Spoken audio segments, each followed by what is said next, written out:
Timmy boy, how you going? Howdy all. Welcome everybody Federico, to evening. Talking Landscape Photography episode Yeah. 3.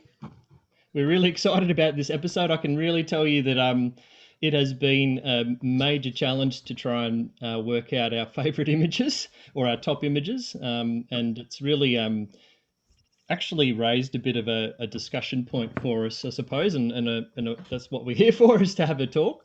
So we're looking forward to that. What have you been up to the last week, Paul? I've been doing a lot of writing, doing some educational and sort of breakdown of award-winning imagery with another photographer. And it's sort of an ongoing project, and there's going to be several sort of books. So I won't give any more details on that, but it keeps me busy and trying to, understand the building blocks of what creates an incredible award-winning image has been very in my head process around tonight's show. I also did a really cool talk last night for the APP with my group, the Light Collective. Rick's on board tonight, who's part of it. He had a brilliant presentation about the power of collaboration and its role in art and photography and in conservation in particular with my group.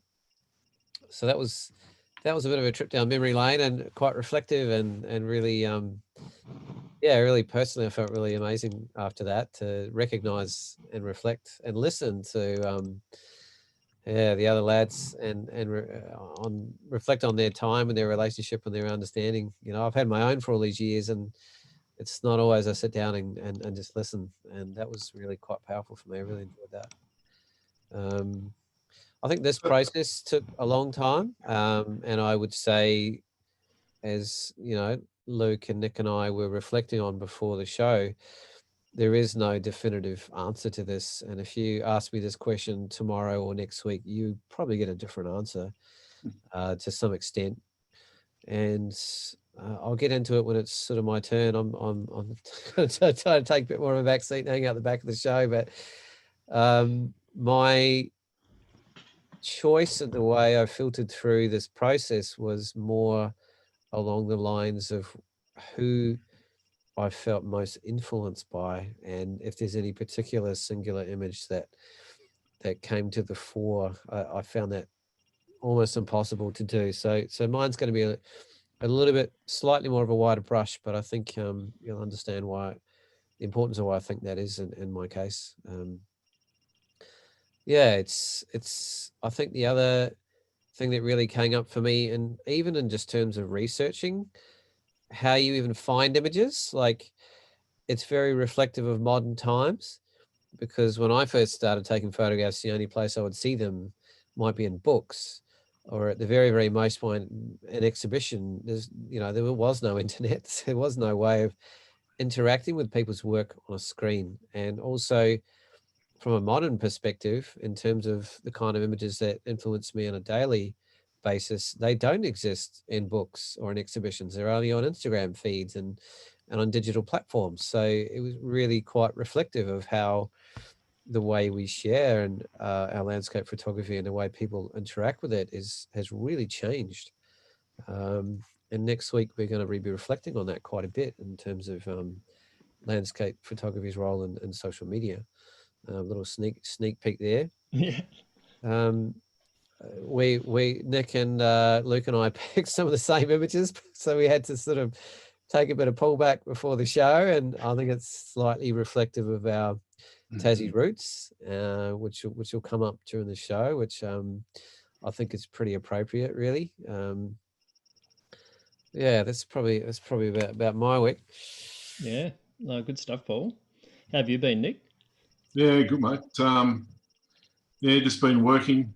I won't repeat the same story I told you earlier. Yeah. But it's just been a pretty normal week for me. Yeah. Processed a couple of images, but other than that, I don't think there's much for me to report. Certainly building on what Paul said, it was a difficult task, and picking these images, and I haven't managed to pick 5. I've got a couple more, Peter. One of the rules we set ourselves, just to be clear, is not only did they had to be Australian photographers, they all had to be different photographers. So, you know, if you really like one photographer, you couldn't pick his 5 images or her 5 images. You had to make one from each photographer. And that made me go through a few portfolios, a few books, and reflect on what, as Paul was saying, what sort of influenced me in my sort of image making or getting me even into photography in the first place. And it was really refreshing to go back and reflect on that and go, oh yeah, I really love that image, but I haven't seen it for a while. Yeah, it was good fun. Good fun, mate. Absolutely. And if there's one thing that I learned, is how personal photography can actually be in this respect. When you're trying to pick your own favorites, it's always, you almost relate it back to an experience or back to an emotion or you know, something that inspired you to really want to either visit a place or made you open your eyes and see what's out there in the world. And certainly that's the way it was for me. And I guess I nominated myself to go first, so I might as well share my screen and show you guys what I came up with. And I guess, talking to what Paul and Nick said, not only is it very difficult, but it is very mood based, and a lot of the time, way I approached it was basically more around what photographers do I really respect and admire and have had a really big impact on my photography direction. And then I kind of found my favorite image of them, or one of, in fact, pretty much all of the photographers I will show. I could have picked many other photos, but these are maybe the ones that speak to me the most. So, yeah, so we'll see how we go. Share screen. All right. So you guys let me know if you can't see anything.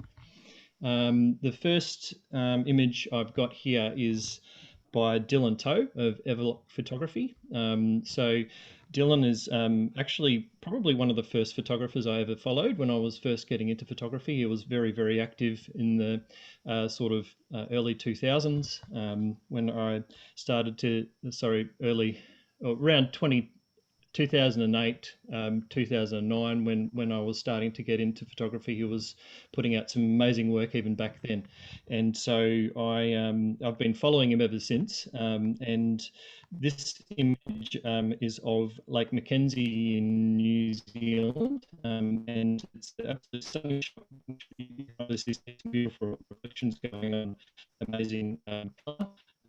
And even some nice reflection detail in the foreground. It's really sharp, which speaks to Dylan's technical prowess, but also what I do like. Your sound's dropping out a bit, brother.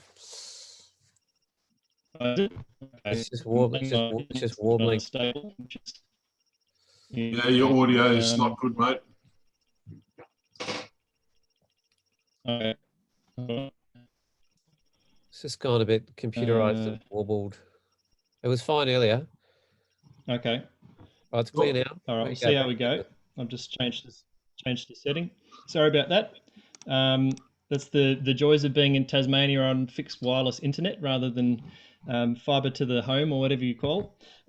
So there's so this shot speaks to Dylan's technical prowess, and also having been able to meet Dylan and actually travel with him a little bit, which feel very privileged to do.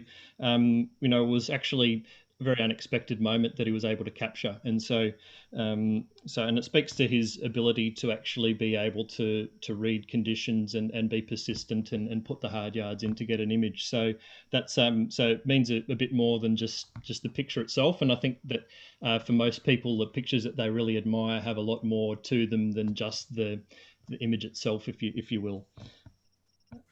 So that's the first choice. The next one is a shot by Ken Duncan, and this one, with Ken, I could have picked many of his shots, and Ken's been a big inspiration of mine since I first started photography as well. Obviously, he is a master of the panoramic image, shooting on a lot of pano film, and this particular shot at Russell Falls in Tasmania, and you might find that a vast majority of the images tonight might be Tasmanian. I might speak to why I decided to move down here to start with, but there's a big reason I love this image, and it's actually more of the transient nature of what photography can be, and in that sense, this is a shot where this tree fern isn't actually there anymore. It's fallen down, and so you can't actually take this image anymore. Obviously, the way that the fern is leading through the frame, he's used the pano format perfectly for that. So I think it speaks beautifully to Tasmania's beautiful lush green rainforest areas, and I've just always liked it. And sometimes that's good enough. Just that alone.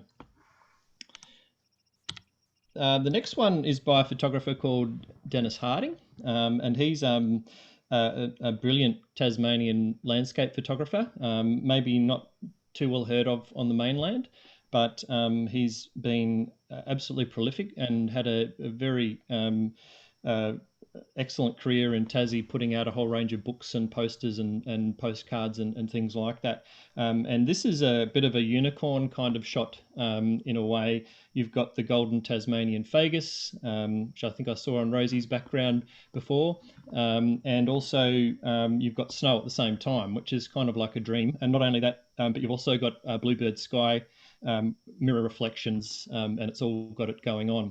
So from that perspective, that adds a lot of value to a shot like that, because you kind of know it's a moment that will probably never be repeated.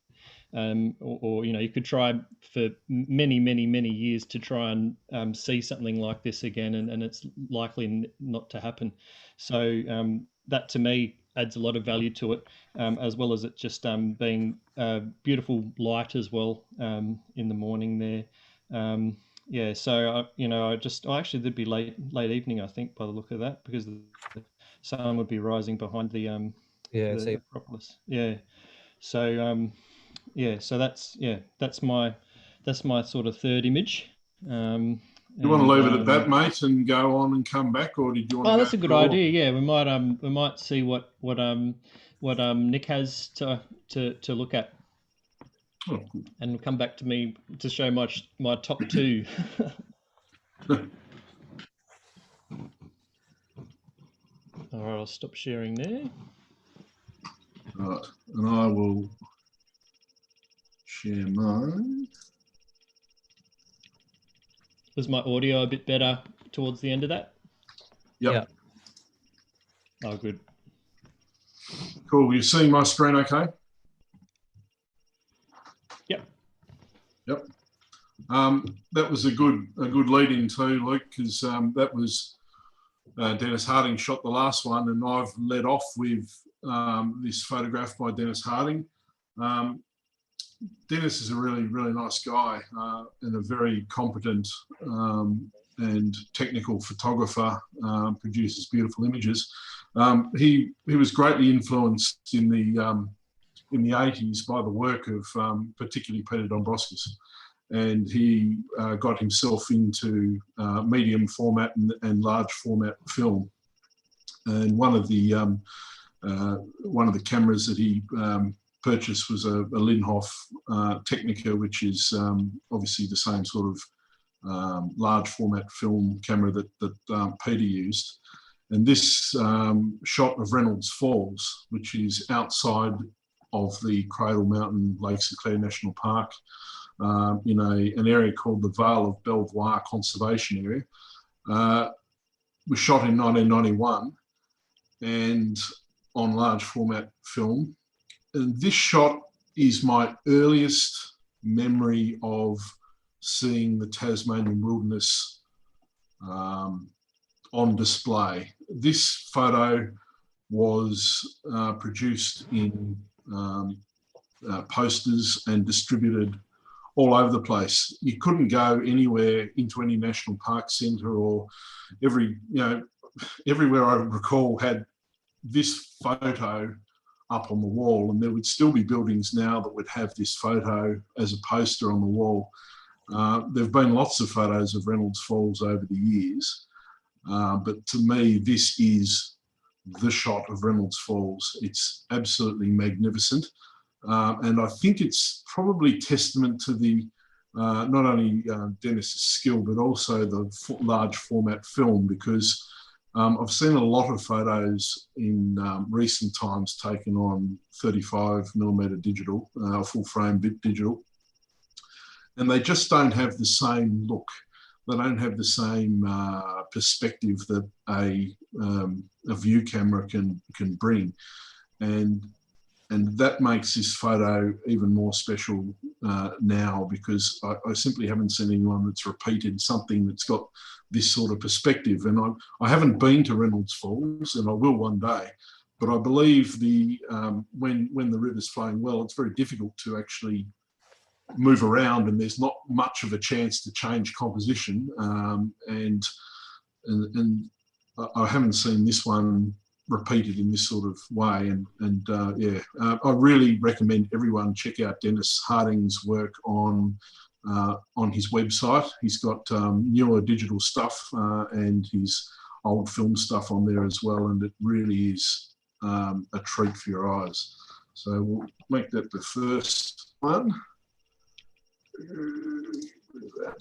What will I bring up second? Bring up a modern one, very modern in fact, only 3 years or 4 years old. Okay, this is a photograph by Alan Long. Alan is a Tasmanian wilderness photographer. He's currently living in New Zealand, however, for work reasons. I think he'll be coming back at some stage, but he's over there now, and I know he's greatly missing Tasmania, but taking advantage of the New Zealand landscape. This photo was taken in very early 2017. The Scoparia, the plants here, if you're not aware, are Ricea scoparia, which is one of Tasmania's hero plants. Most of the year, it just annoys you as a bushwalker because it's very spiky and everywhere. But in summer, it flowers, and every year it flowers differently. Sometimes it's spectacular, as this one is. Sometimes it's a bit, so-so. It'll flower every year, but sometimes it's not great. And it flowers around about Christmas time through New Year, and that's the best time to see it. But this particular photo is, I've seen a lot of photos of Scoparia depicted over the years, and to me, this is the shot of Scoparia. I mean, Dombrovskis has some great shots of Scoparia, which are magnificent. Rob Blake is, everyone does. But this shows a colour and it's just mesmerising. And he's got quite a few from that day, but this one's the pick.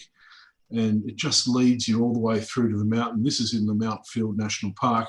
And I've actually been to this particular spot. In fact, I was there during Scoparia season this year. I was able to work out for myself where it was. I didn't ask Alan, although when I was there, I did message him and said, I think I found your spot. It didn't look anything like this whatsoever. There was no colour. The flowers had come early and gone. It looked, quite bland. Well, I mean, Tasmanian landscape never looks bland, but compared to this, I was very curious to see. Notoriously difficult to predict too, isn't it, when it's actually going to flower? It is. And if you're told the Scoparia is going off, which it was this year, and I'd been up Mount Rufus a couple of weeks before this, and it was spectacular, but it wasn't at full strength yet, and I wasn't able to get out when it got full strength. And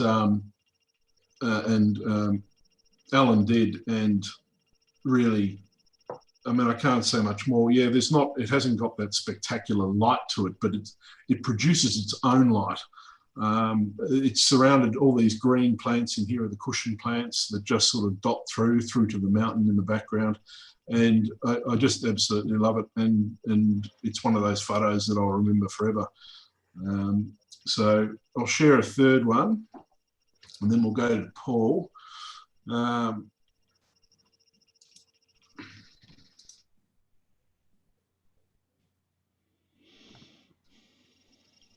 This one. Okay, sorry about the small resolution of it, but I took this off Grant Dixon's website. Before I start talking about this particular photo, Grant is a very well-known photographer here in Tasmania, but he's photographed all over the world. And the thing that puts Grant apart from other wilderness photographers, I think, really is his ability to get into spectacular places in very inclement weather. His website he's got thousands and thousands of photos on his website, and please go and have a look at it tonight or tomorrow or whenever. You will spend hours and hours and hours going through even just his Tasmanian images, let alone the rest of the world. And you'll notice time and time again photos taken in terrible conditions for getting out.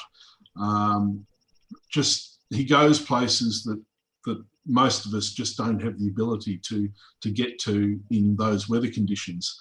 He truly is a mountaineer, and he has the skills to go to places like this. And this photo is taken on the Duquesne Range, which is the southern end of the overland track area.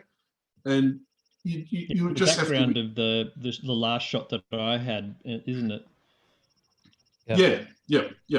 So yes, I'm not exactly sure of the orientation. I don't. But regardless, it might be up on the Acropolis. I'm not 100% sure, but it's on the Duquesne Range. It's a bit hard to pick the mountains in the background with this resolution, but you would have to be more recent trip there. Do you know, Nick? Sorry. What was that? This from his recent trip? Like, he was only there a couple of years ago, or within the last year? I'm not sure. Was it last winter? He's frequently up. He's frequently up there. You don't get him spending much time at home. I don't think. Yeah. But you would have to be completely and utterly off your tree to go walking in these conditions. Generally, if you're not experienced, and Grant does it year after year. I know his favourite season is winter, and this image just really shows his ability to capture beautiful images in really quite scary conditions. And there are a lot more on his website that will give you a taste for just the sort of conditions he goes in. Quite a few up on Cradle Mountain, and you might think, oh yeah, Cradle Mountain, but Cradle Mountain in full winter is a very difficult proposition. It's a mountaineering proposition. You need ice axes and crampons and that sort of thing. And the images that he's got up there in those conditions are just absolutely incredible.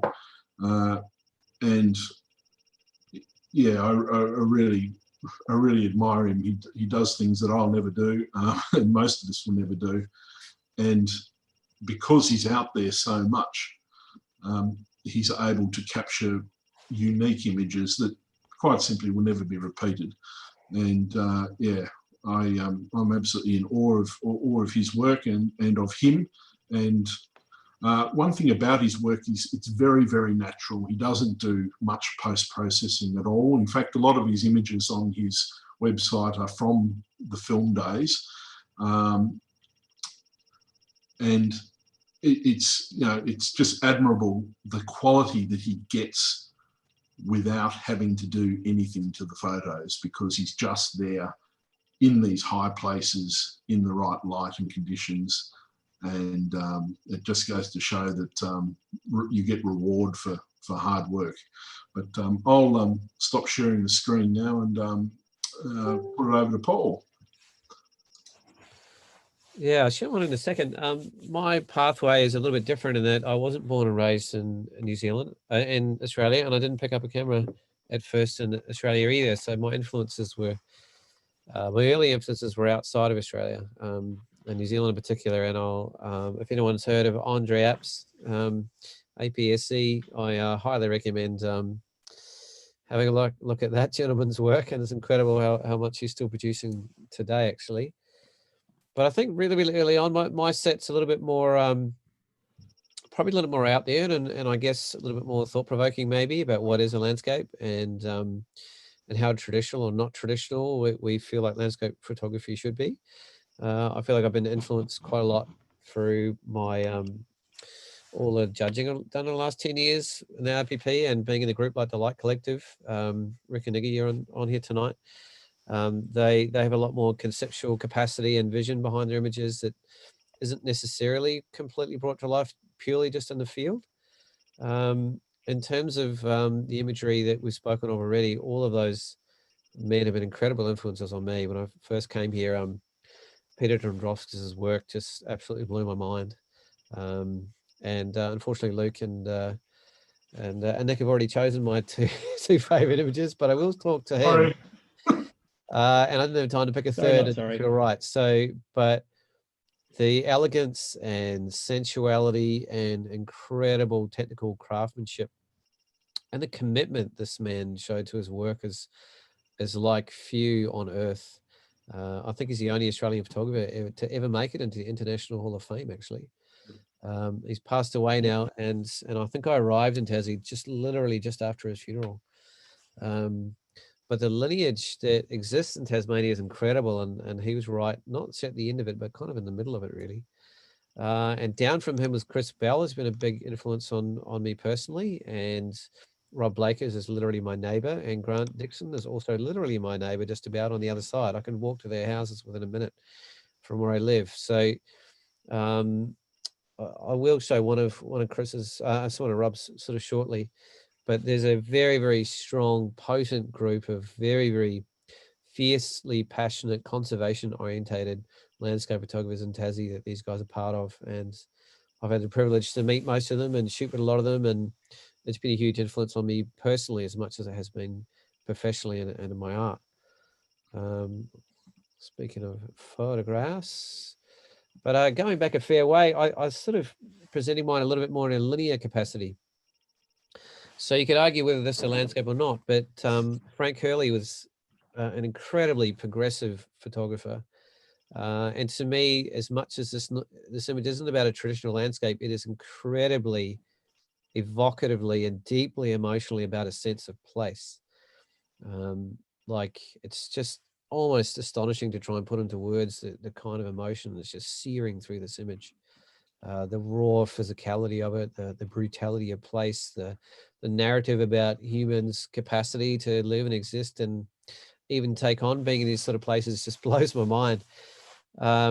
So again, I'll say up front, the images I'm showing, I don't feel represent necessarily the best of the best, but I just chose a few images in a reflection of a particular photographer to give a spark of conversation to who they are and why they influenced me today, I guess. And again, Frank was the kind of person that he pushed the boundaries and he stretched the rules and he tried stuff out that wasn't traditional and caused controversy and still there was incredible emotional impact in what he produced as a result, not just because of. I think definitely, certainly as part of outside of that strong Tasmanian influence, which I spent a long time being engaged with and being involved with. When I moved into the world of the RPP, I got exposed to a lot of other photographers around the country and around the world outside of Tasmania.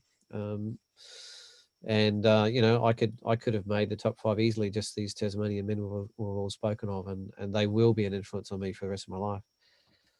But, and Rob is definitely right up there. I will throw one of Rob's in here. I think what strikes me about Rob is his understanding of the topography and landscape and the weather patterns is like no one I've ever met. I lined up to do an aerial photography trip with him once and he was literally judging by the hour whether we're going to do it. And he made a call between 2 and 3 a.m. whether he's going to do it based on the exact conditions of dew point and whatever else he was looking at the time. Like his knowledge is phenomenal, and the individuality of trees in places that he knows about that few people do just blows me away. This tree actually doesn't look like that anymore. One of its major and heaviest branch is gone, and I've never found it myself. And Rob, to his credit, has never told me where it is.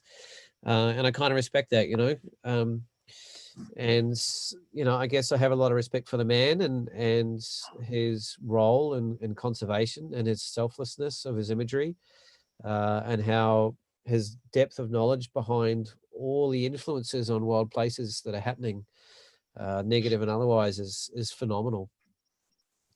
From some of the more modern influences for me extend from people like Tony Hewitt. Tony Hewitt won the Australian Photographer of the Year with an abstract aerial folio. And this is one of the images from that folio. And I had actually already shot in this place. But I guess his finesse, his incredible attention to detail, his interpretation, as it were, or capacity to engage with color is unbelievable. His, I guess, artistic approach to creating an abstraction out of landscapes really appealed to me, and his character as a person is quite incredible. His role in the Australian landscape photography is quite phenomenal. His accessibility as a person, his capacity as a speaker and an educator and a judge in particular. I probably think personally he's the best judge in Australia from who I've been influenced by and actually had the privilege of sitting next to on the judging panel. I just sit there and with my mouth open and occasionally say what Tony said. And I guess for me personally, I've been heavily influenced by the inspiration I've had to move into the aerial realm myself, largely from Tony and the Indy Fives work in particular. Their inscription exhibition of Shark Bay was like nothing I've ever seen. Yeah, it's a very endpoint conversation for me because I was very traditional and a very straight shooter growing up. And if you ask anyone in the Light Collective in my group, I'm still a straight shooter in the group in terms of shifting or moving, color or form or composition or anything, let alone composites. Wouldn't have a clue how to do it.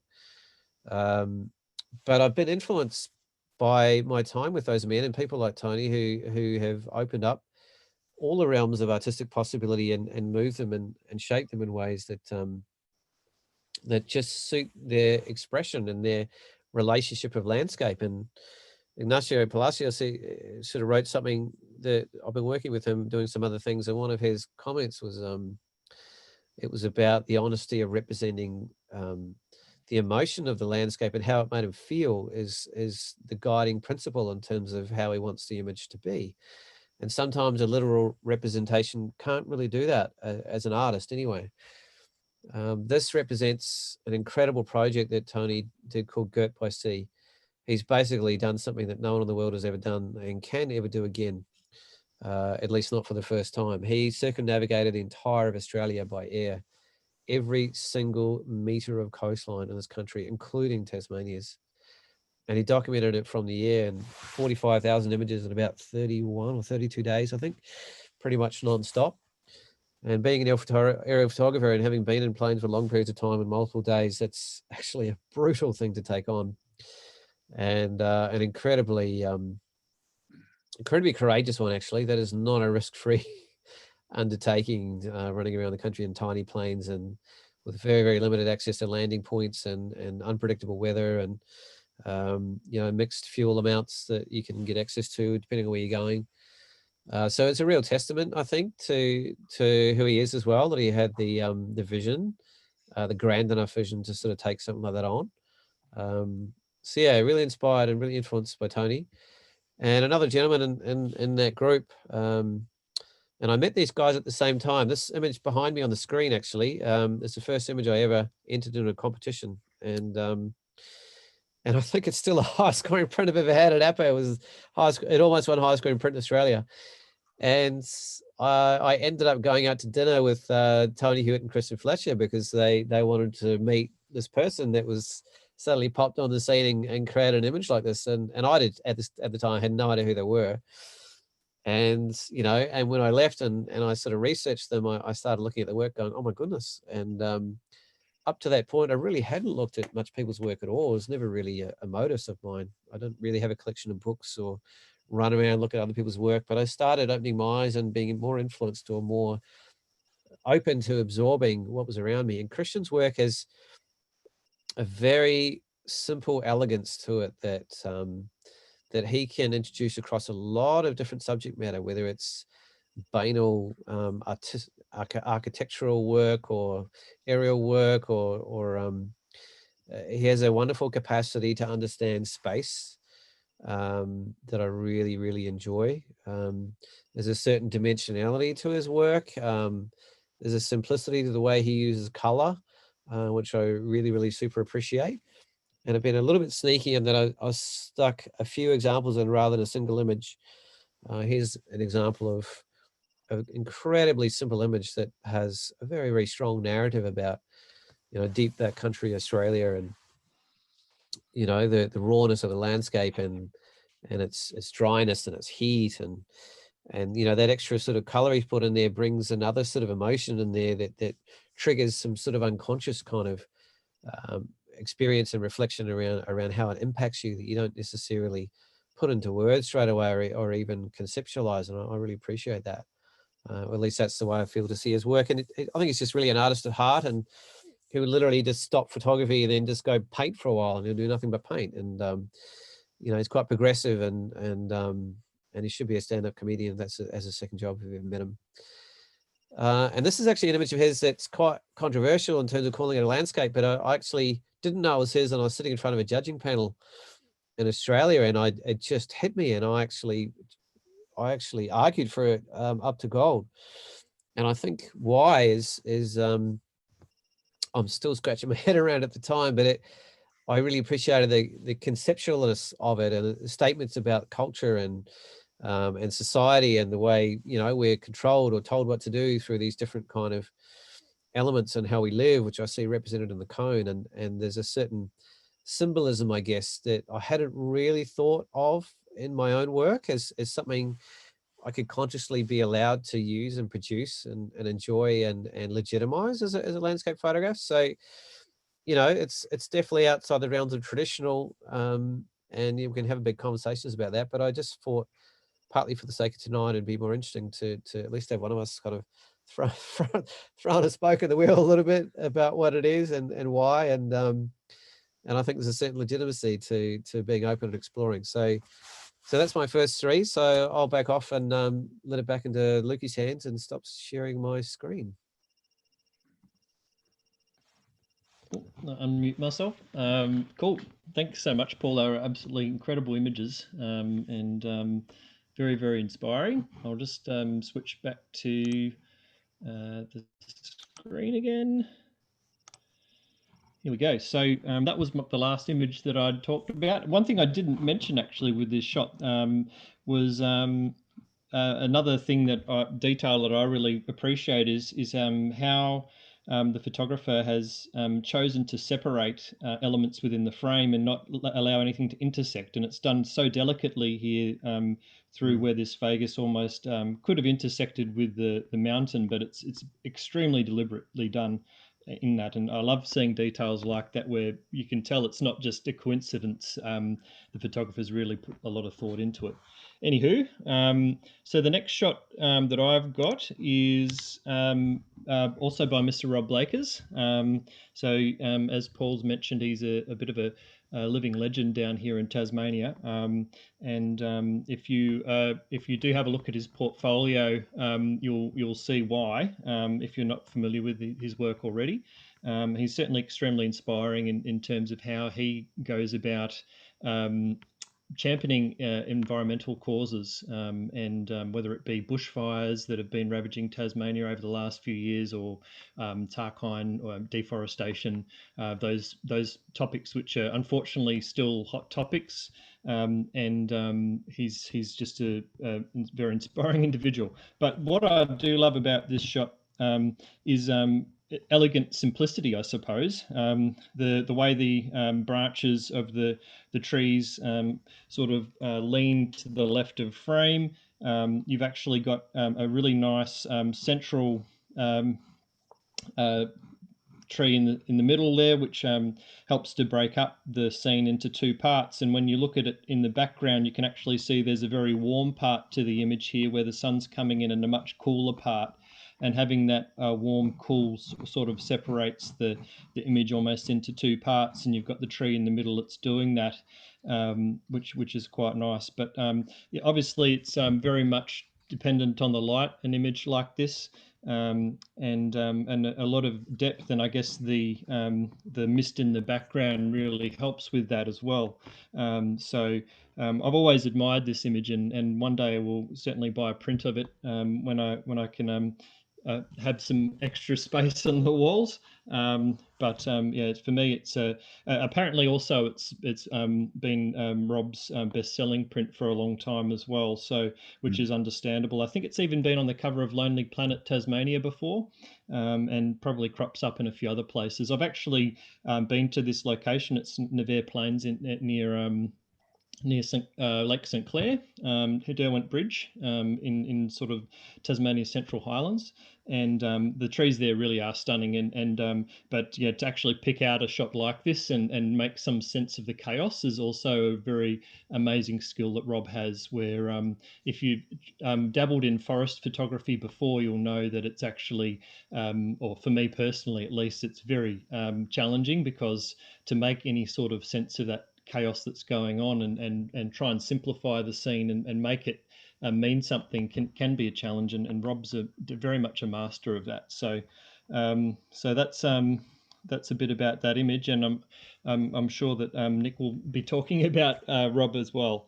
So my last definitely his income, that image. I think yeah, I think he said to me it's basically all his income as a landscape photographer. Obviously he's a full-time professional, and that image is it. And I'll just make a quick comment. Sorry to interrupt you. Yeah, no, please do. One of the things that makes this work so well is the warm tones and the cool tones. It's got very definite warm tones and very definite cool tones, and the interaction of those where they meet on the trunks of the trees really does make it stand out to your eye. And every time I've been in a gallery or a shop where this image has been, and someone that I don't know has walked in, they always go straight to this image and they go, wow, and they stare at it and talk about it non-stop. It is just that drawing to you. But anyway, I just wanted to... ones where if you see it in print, it probably means a hell of a lot more. Oh, yeah. It's up on the wall in my house, boys. Oh, there you go. Yeah, it will be one day at my house, along with many other prints. yeah, and no, that's definitely true, and it also speaks to the power of an image and how one image can make your career in that sort of sense, if you're lucky enough to crack the code and make one that does that sort of thing. So that's definitely a big favourite of mine. And then I'll move on now to, I guess, my number one.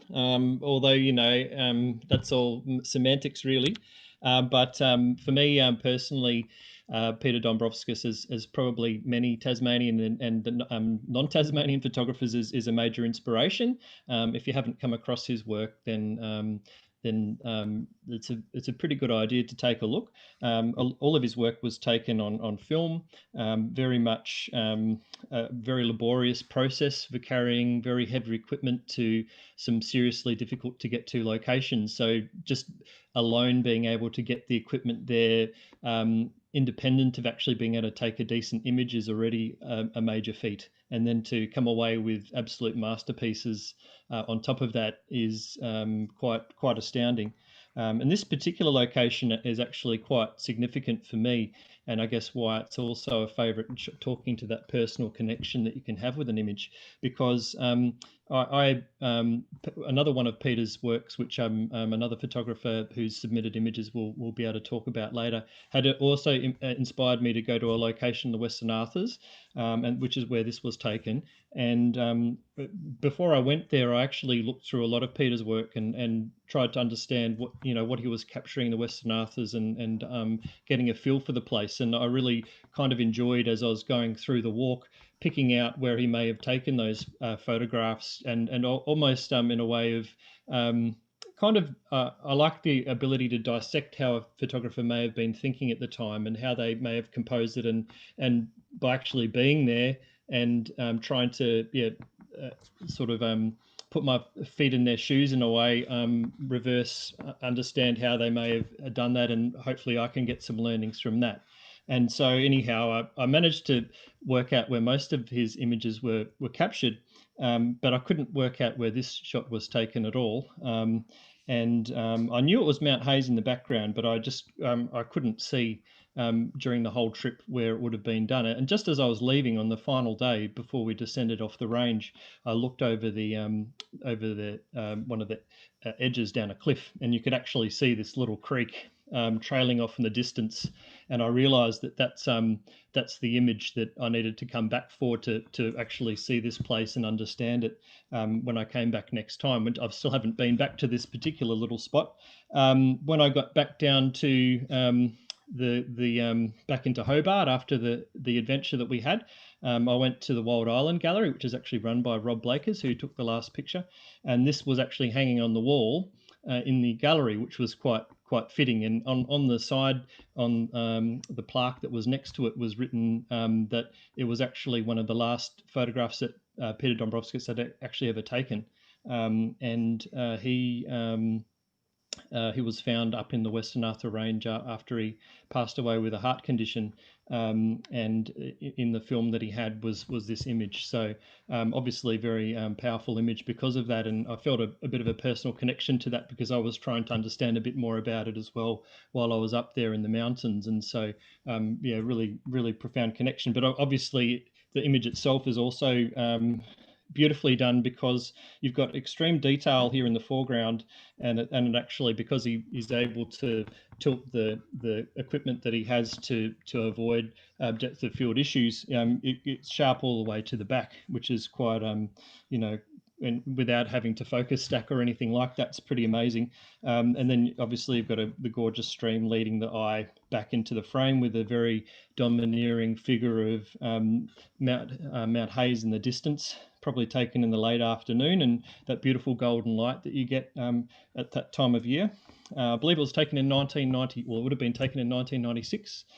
So a long time ago now. But it speaks to how timeless these places are. I mean, it would look like that today. Maybe a few different plants around, but there would be no change. That's because that's the wilderness, and that's the way wilderness should be. So there's actually also a photograph I've seen with his tent pitched right here, maybe one of his last campsites. So it was quite fascinating to see. So anyway, that's my sort of my pick for my top image, and what that means to me. I'll pass it over to. I was just reading a little bit about some of Peter's last moments a couple of days ago, and apparently, the police were obviously handed all his last belongings, and traditionally they'd hold on to that as there's an investigation towards death. But the police, very unusually, actually gave the camera to Chris Bell out of respect for the fact that it was still full of the film of his last work. And Chris is the one who actually organised to get these printed. And oh God, what's the word? Go into the darkroom and you Develop. There you go. God, I'm getting old. And this is actually the image I first chose as well, largely for that reason. Like Peter would go out on these trips for 3 weeks at a time, sometimes in incredibly difficult remote places with crudely heavy, difficult equipment to work with, and he might come back with 3 images, because he's an absolute perfectionist, and he wouldn't settle for anything other than best. And he might only have 10 or 12 plates with him on a whole 3-week trip. So I guess that influence, I think, that I was talking about in the early days is most of these guys like Chris Bell and Rob Lakers and Peter were still using large format film, in particular transparency. And it took a long time for any of them, the living ones in particular, to move away from that. And there's still a quality if you get to see his, like Peter's images and even some of Rob's and Chris's from those early large format film days, that still hasn't really, in my mind, been equal in digital. It's getting there, but it's wow, so much commitment. Anyway, it's just felt like jumping in there for a sec. Oh, no. Nick, take it away, mate. Go for it, Nick. Yeah, that image, and you think about it, because it was literally one of the very last that he ever took, and it's sad to think he was only 51 when he died. It unfortunately took a week or so for him to be found, and this particular area where this was taken is very difficult to get to. It's not on the normal track through the Western Arthurs, which I'm very pleased of, because it just, as Luke said, it'd be exactly the same right now as it was, 24 years ago. And I always wonder what Peter would think of the world right now. I never met him. I was 16 when he died. How would he think of digital photography? How would he think of the ongoing environmental issues that we have? I think he'd take it very hard. It's hard to know, but it's a conversation that I've had with other photographers a number of times, and probably one we'll have here at some stage. But it bears thinking about. How would I also he think now... of, sorry to interrupt, Nick, but I also think of if he was still around, what an amazing mentoring or a force that there would be available just to help the younger photographers, or if there's so many people being inspired with him not around. Imagine if he was still around. It's quite also humbling to think something like that. What? Yeah. Oh, somebody's in our background. Why? Someone not muted there. I've got my phone here. I'll check it out. I haven't got my phone Oh, here. yeah. Oh, That was Craig. That's the George. On your Craig, we got that, mate. I'll jump in here for a particularly potent reason. There's an influence that Peter had on me as much through who he was as what he photographed, and it's actually through some of his words. And one of the most famous quotes he's known for saying is, when you go out there, you don't get away from it all, you get back to it all. You come home to what's important. And for myself, that was about the time that I started a career in wilderness adventure therapy, which was exactly that, how to use the wilderness as a therapeutic medium for us to realign ourselves and come back into balance and find, I guess, healing and well-being. And Peter was so aware of that. He was so aware of the values that were realigned and so healthy out in the wild place that they get a bit lost in terms of, I guess, the priority of what's important. And I think, funny that those words that struck me and stayed with me and will stay with me for the rest of my life. God bless you, sir. Well, Well said, mate. Is that your next few, Nick? I'm next in. Luke, you're still sharing that, so. Oh, sorry, mate. No, it's better there than not there. Cool. All right. Well, I'll share my screen. And yep, that's it. All right. Okay. So, firstly, apologies. This is a mobile phone photograph of a page in a book. So I apologise for that. But I should have rung Chris and asked him to send this through to me, but I didn't. So my apologies. And what that means is to see how incredible this particular image is, you have to go out and buy Chris's book. One of many books. He's produced 5, but this is his latest one. Can you see that? Oh, it's disappearing. Yep, the Tarkine. It's a bit hard with the virtual background, but this book is one of the best in terms of print quality I've ever seen, and it really is. Chris is a perfectionist, and it is a real testament to his perfection, how good that book is. So make sure you go and buy it. Probably from his website if you're on the mainland. He will sign it for you and send it to you, but please. So this image is in that book, and every time I look at it, and you don't get the sense, unfortunately, with a mobile phone photograph of a page in a book of just how good this image is, but it's called Underground Stream Terminus. So basically, you can see in the top of the image that the stream has come out of the sand dune.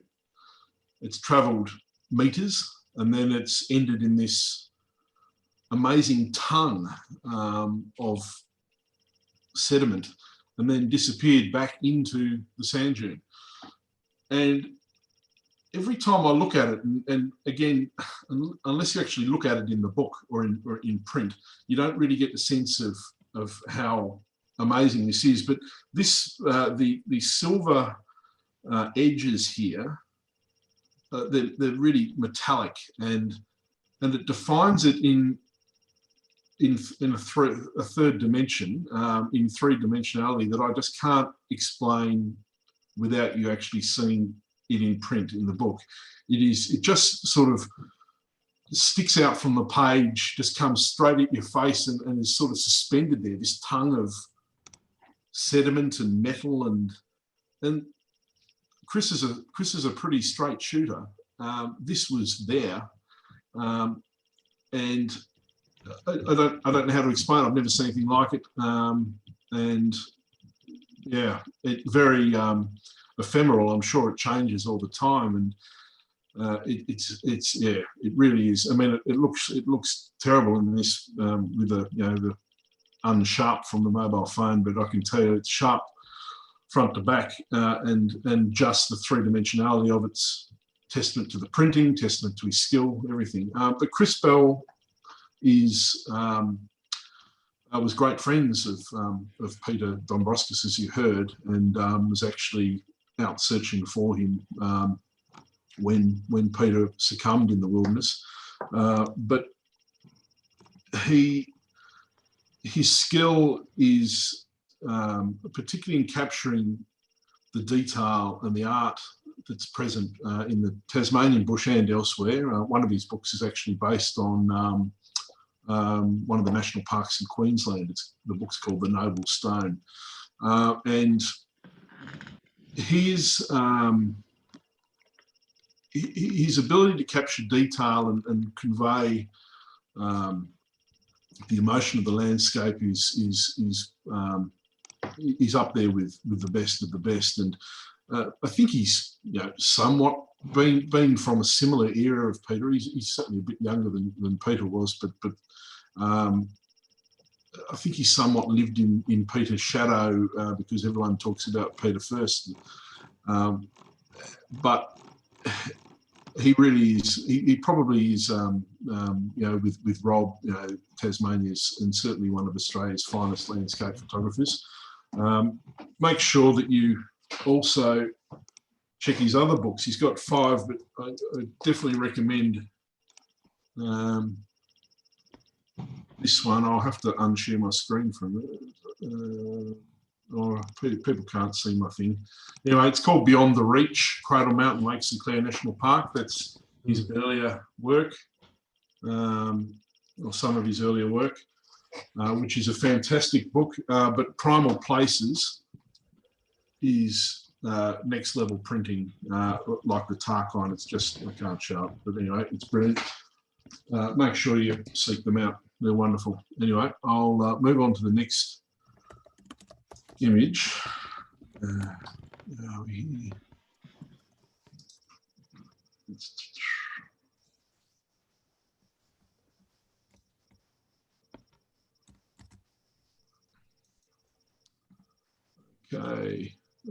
this is only a small in resolution. Unfortunately, I should have contacted David for this one. This shot's from a photographer in northwest Tasmania by the name of David Murphy. David is a good friend of mine, and that's partially influences how much I love his work. But I think anyone that appreciates good photography will appreciate David's work very much. He runs a gallery in Stanley called the Cow and Calf, and you really have to see some of his prints. They're absolutely magnificent. And I could have put one of a number of images here, but this one is called The Gossip, and it's taken near Stanley in a sea mist that occasionally rolls through.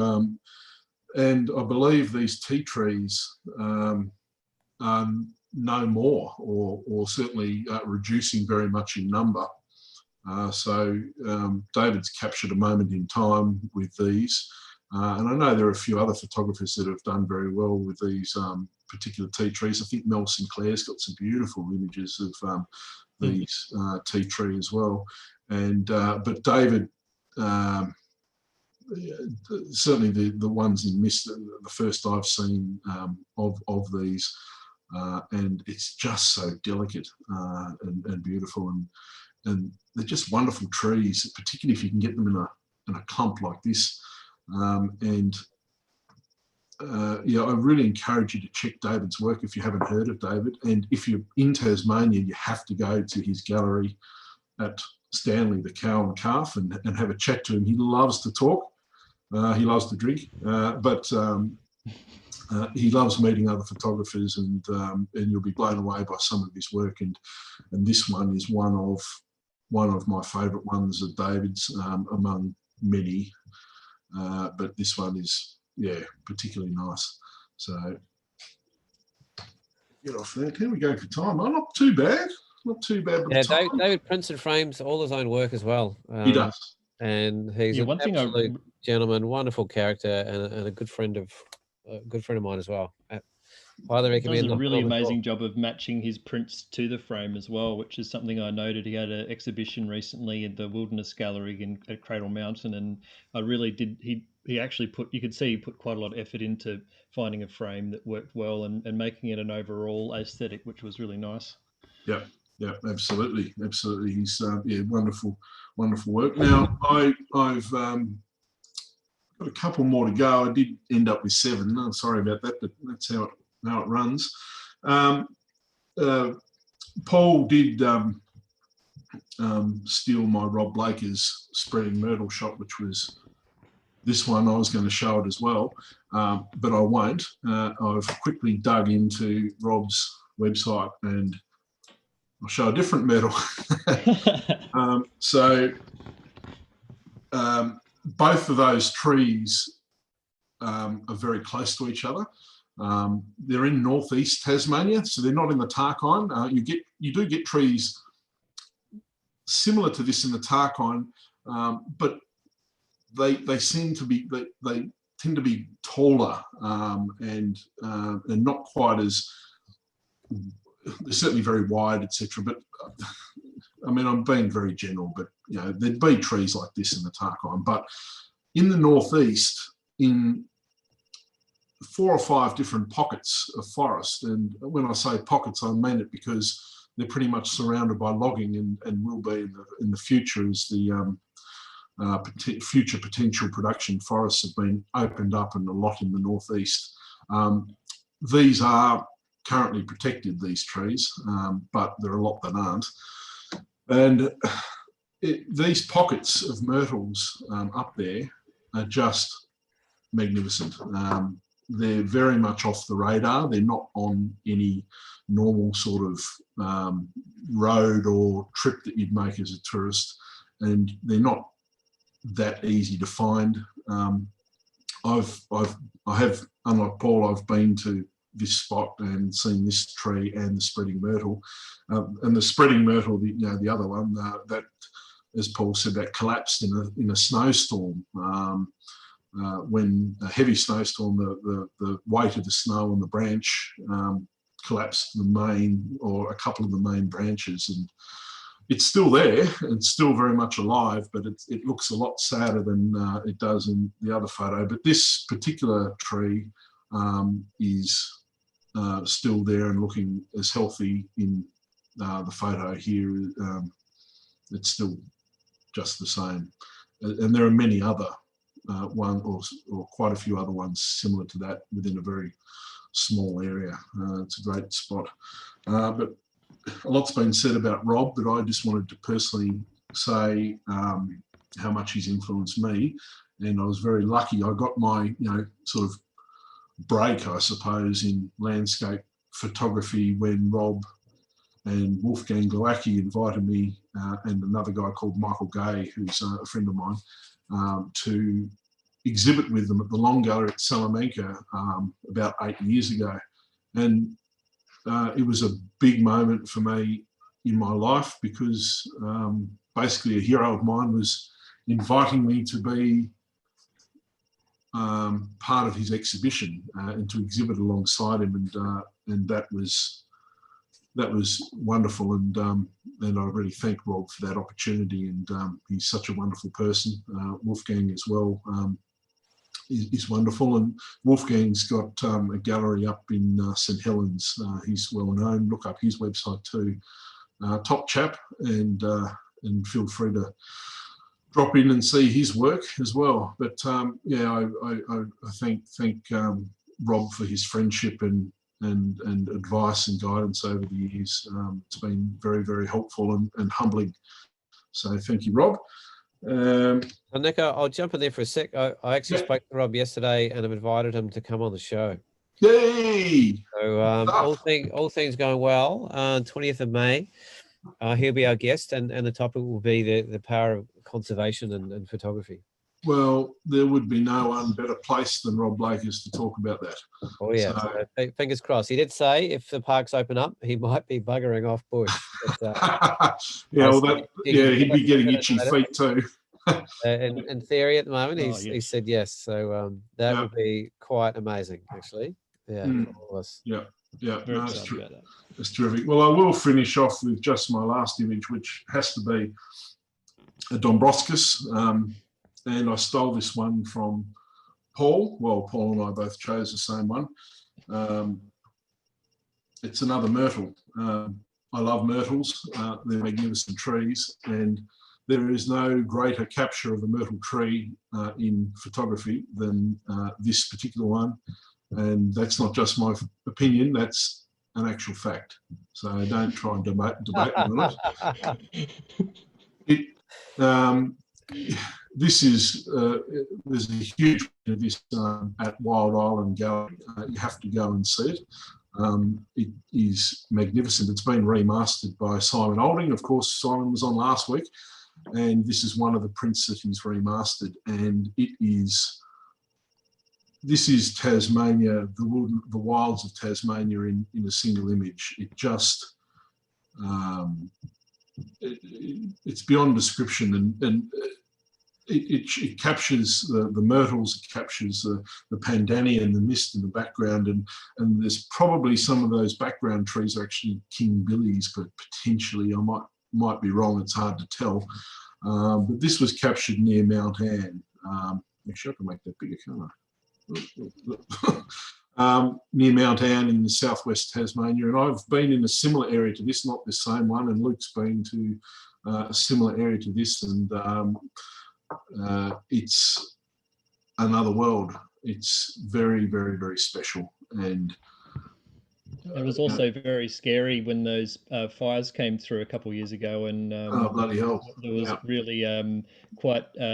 They came uncomfortably close to actually burning out areas of wilderness just like this, which is pretty hard to take when you've spent some time in those sort of places. So that's something that Rob Blakers has been campaigning a lot for in terms of the global warming causing more electrical activity and dry lightning storms, and possibly having fires in places where traditionally haven't had fires, and that's why these old places look so old, because there hasn't been fire there. Yeah, absolutely. And with climate change, we're inviting fire into these places. Thankfully, the wet borders of these particular pockets of forest are doing their jobs, but they're not going to do their jobs as well if we log right up to their borders and then place it with dry eucalypts. But that's another conversation, and one when Rob comes on, I think. But one other thing about this image that I've talked to people about before, this was taken on slide film, and as we know, slide film had a very shallow latitude for dynamic range, somewhere between 4 and 6 stops, but more towards the 4 end, I believe. So you had to get the light had to be right to be able to capture detail, and you'll notice in the background that there's some very bright highlights, and that's something that modern photographers shy away from, that bright highlight. There would have been nothing really that Peter could have done about these and still capture details so beautifully in the trunk of this tree. He had to sacrifice something because of the nature of film.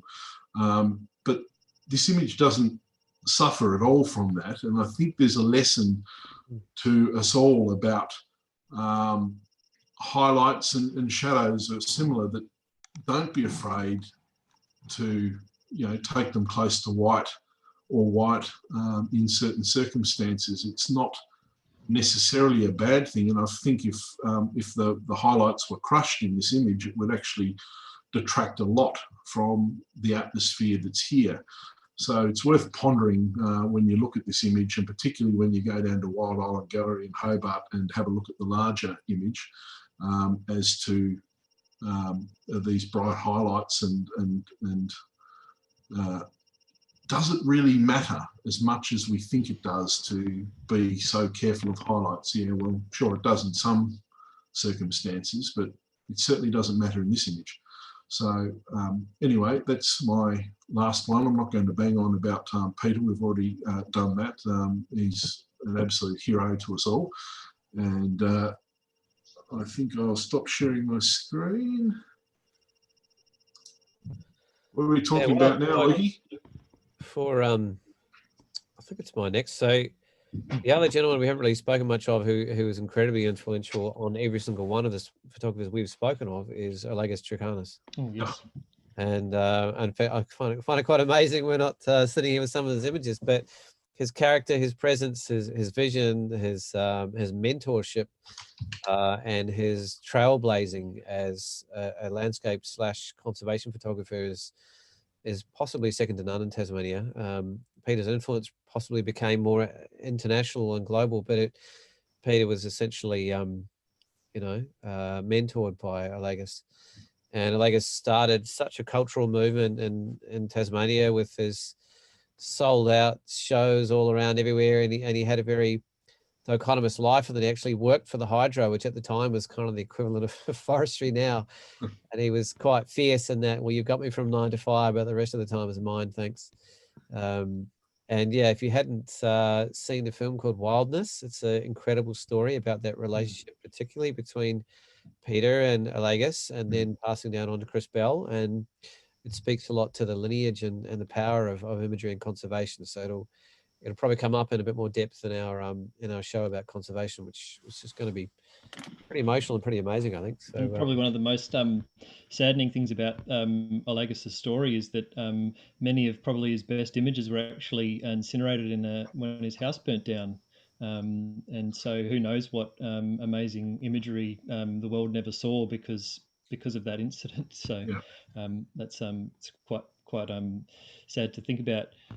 Nick, I'll just mention to Alistair has asked a question in the chat, and it's just about where that rainforest might be near Mount Anne. Yes. That he's done. Yeah. Alistair. So I think you mean you've walked into the Shelf camp. Not Tarn Shelf is Mount Field, but Shelf camp area is over the back of Mount Anne if you're heading towards Mount Lot. I think that's where you mean. Yep, good. That's what you said. you've corrected that. So yeah, there's rainforest off the back of Lightning Ridge down towards Judd's, not Judd, what's it? Lake Peconi and the lakes in there, and I think that is around the area where this was taken. I've discussed it a few times with some photographers, but I think Chris Bell would be the ultimate person to know, and Rob potentially. There are other areas in the foothills of Mount Anne out the back that have forests very similar to this. They're all very difficult to get to, and I generally don't recommend it unless you know where you're going and what you're doing, because there are also a lot of sinkholes. There's a lot of limestone out the back of Mount Anne, so you have to be careful wandering in those areas. But I think if you were doing the circuit off Mount Anne and you came down Lightning Ridge and then went down towards Lake Peconi, you would see some of this myrtle rainforest that's down in there. So I hope certainly the walking I've done in that area when in a track nearby is probably the most beautiful forest I've ever walked through, I would have to say. So it's certainly rewarded for the effort, but yeah, definitely need to have very astute skills in backcountry hiking. Yeah, absolutely. I'm sure that answers Alistair's question. So, Paul, you got more to share now? I certainly do. I'll jump on. If people didn't know, Peter Dombrovskis is actually the one who found Olagus Johannes when he passed away. And Olagus was out there pushing really hard to reclaim some of his lost images. And him and Peter were very competent whitewater paddlers, and they paddled some very, very difficult and very remote rivers to get to some of these places. And Olagus was out paddling the Franklin Gordon, I believe, when he died, and Peter actually found him. Literally, that's my understanding. Is that your understanding, Nick? Yep. The Wildness movie suggests that was the case. Yeah, Wildness is available on YouTube to watch. So if you put Wildness Peter Dombrovskis into YouTube, you'll catch it there. And there's also another short documentary, half an hour, that Big Country, ABC's Big Country program did on Peter. And a lot of the footage from that Big Country segment's been used in the 2003 Wildness film. I was actually, I don't remember how I got it, but I got given the footage from Big Country, and it wasn't on YouTube or available for anyone to see, and I didn't think the ABC would mind too much if I uploaded it. So I've actually uploaded that Big Country thing on Dombrovskis. So if you just put Peter Dombrovskis into YouTube, you'll find the Big Country one, and if you put Wildness Dombrovskis or something like that, you'll get the full Wildness documentary. Absolutely. Yep. Big Country is a good segue into my next photographer, and actually this place as well. So I've been heavily influenced by Murray Fredericks, and Murray's a very committed visionary photographer, in that he has his own clear vision in mind, and he'll go through hell or high water, put everything on the line to create it or to make it happen. And one of the places he did this was through a series called Salt, and this was created right out deep in the remote salt pans of Katitanda Lake Eyre.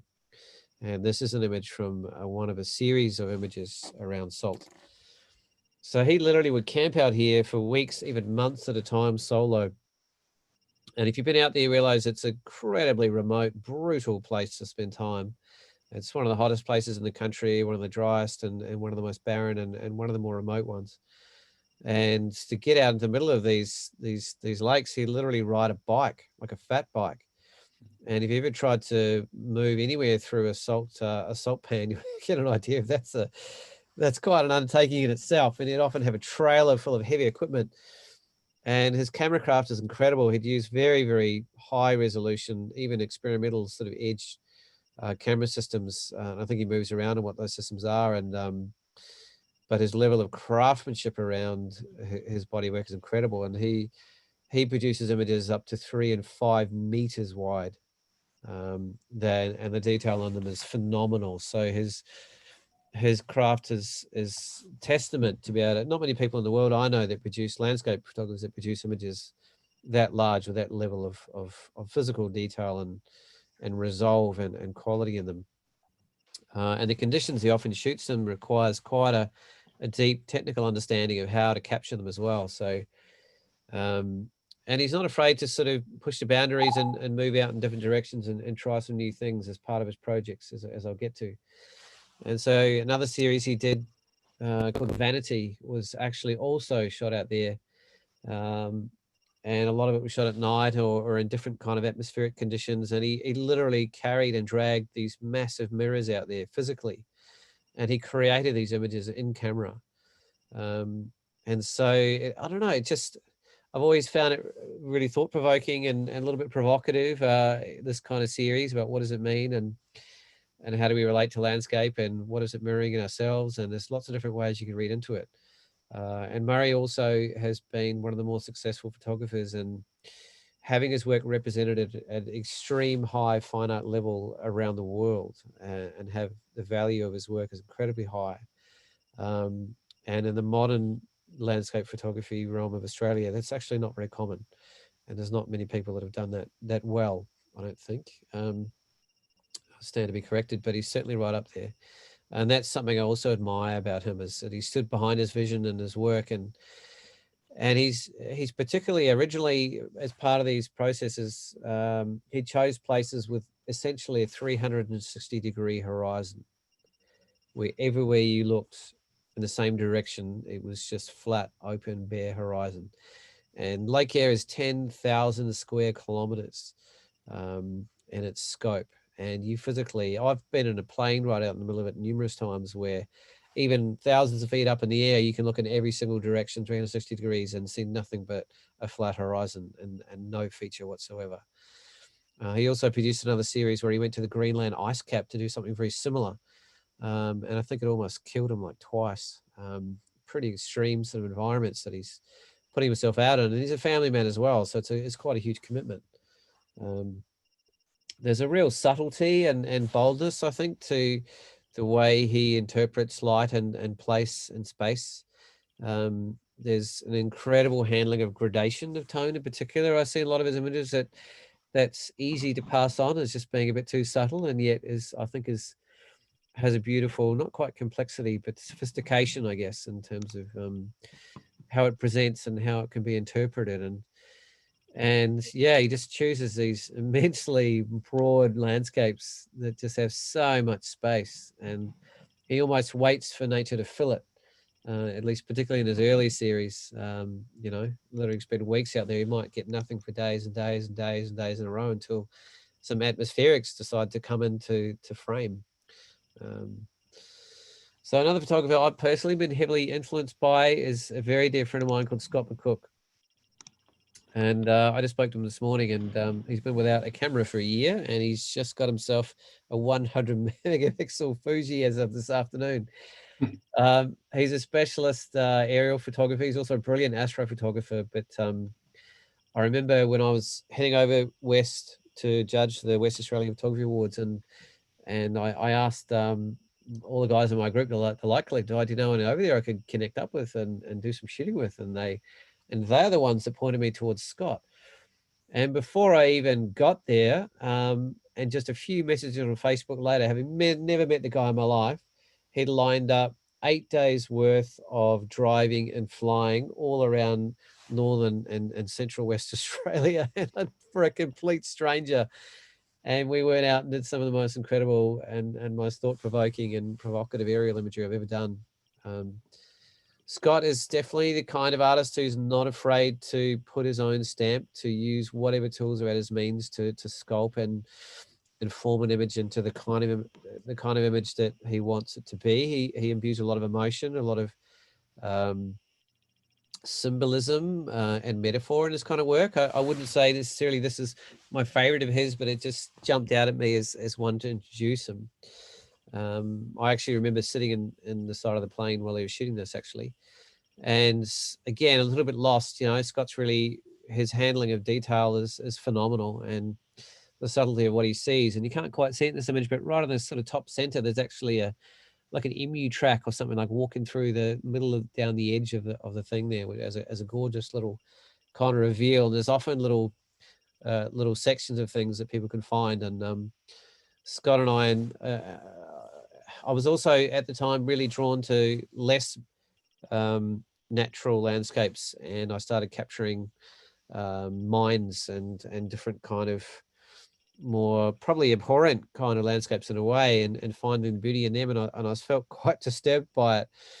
And Scott had been doing something similar, and another gentleman, Sheldon Petit, and we ended up getting together and producing a body of work called Altered Lands, where we were literally using our capacity to get in the air to reach out to capture landscapes that you'd never otherwise be able to get into.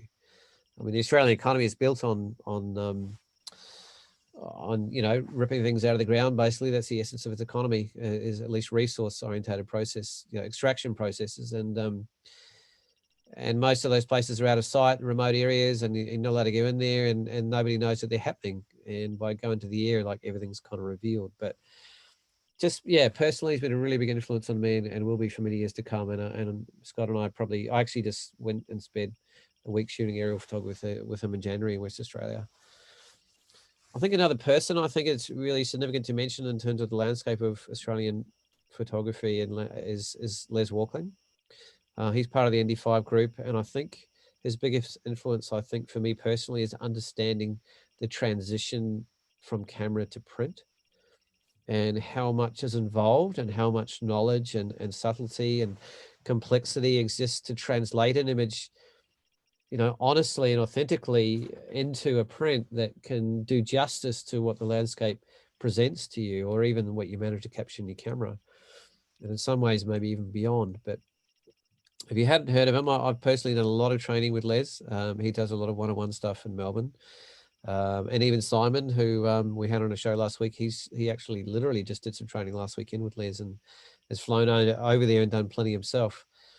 And I just respect the man's capacity for holding in his mind the most incredibly dry knowledge of things like Photoshop and color management, more than any human being I've met on this planet, to his phenomenal understanding of art history.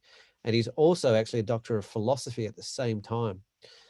So spending time with him just kind of blows your mind. And this was one of the images that hit me in the Shark Bay inscription exhibition. And when you see it at 1.5 meters up on a wall, and you can sort of walk around and almost fall off the lips and edges in this, which is essentially just a swirling set of waves in the ocean. Oh my goodness, phenomenal. Another more modern photographer that I've been influenced by, and partly through his translation to print, is, oh my God, blank. Chris.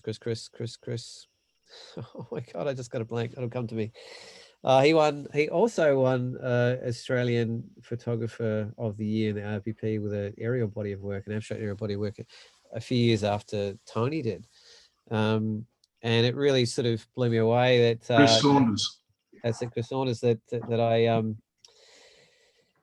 that's something that I was so into, was being so recognized. I always thought of it as quite an obscure kind of one-off sort of edgy sort of style of photography and image making. And I actually saw this image and I just went, oh my God, I have to go there. And to Chris's absolute credit, he gave me a rough idea where it was. And I did go there. It's way out in the Lassapede Islands off the northwestern Dampier Peninsula and the Northern Territory. Incredibly remote sort of place to get to. And most of it's underwater most of the time. It only just reveals itself in tiny pockets at extreme low tides with light wind conditions and certain lighting. So I didn't get anything like Chris, but I wasn't trying to emulate his work. I was just so intrigued by just the elegance and the sensuality and the fluidity and the subtlety and the sophistication that he can present his images, and particularly his print finishing is almost like nothing I've ever seen.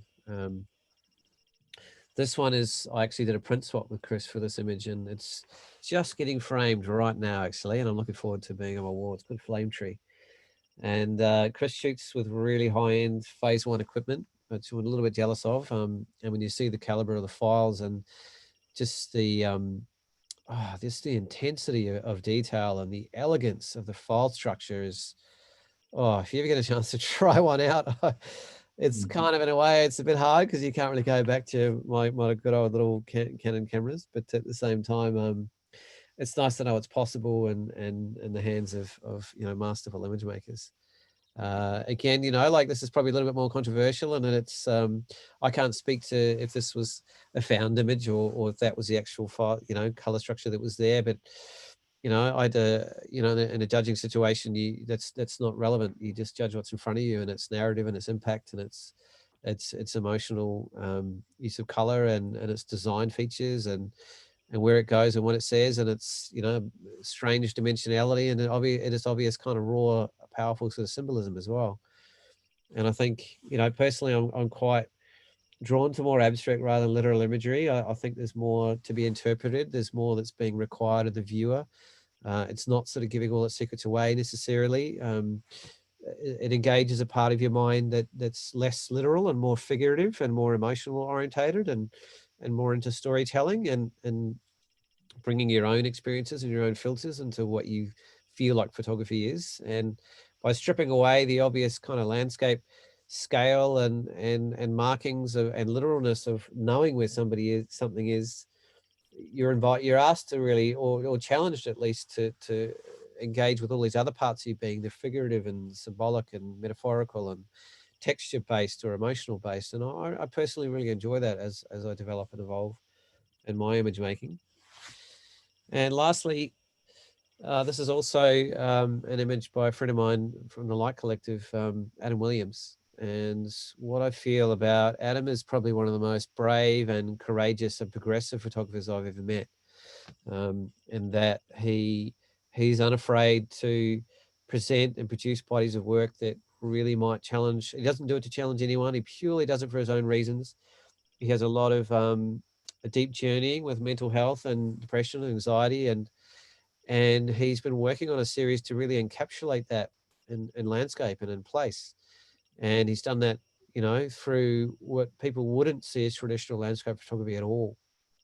And he's even embarked on a beautiful new project where he's combined his own personal experience of the darker sides of dealing with those challenges with the beauty and joy and wonder of his young boy and his own energy. And he's literally got his young boy to write crayons over the top of his images to build in this dichotomy between the adult and the adult sort of heaviness and challenge and the youthful innocence of the child. And it's just really emotionally engaging. And it just gives you a lot of places to go and room to move.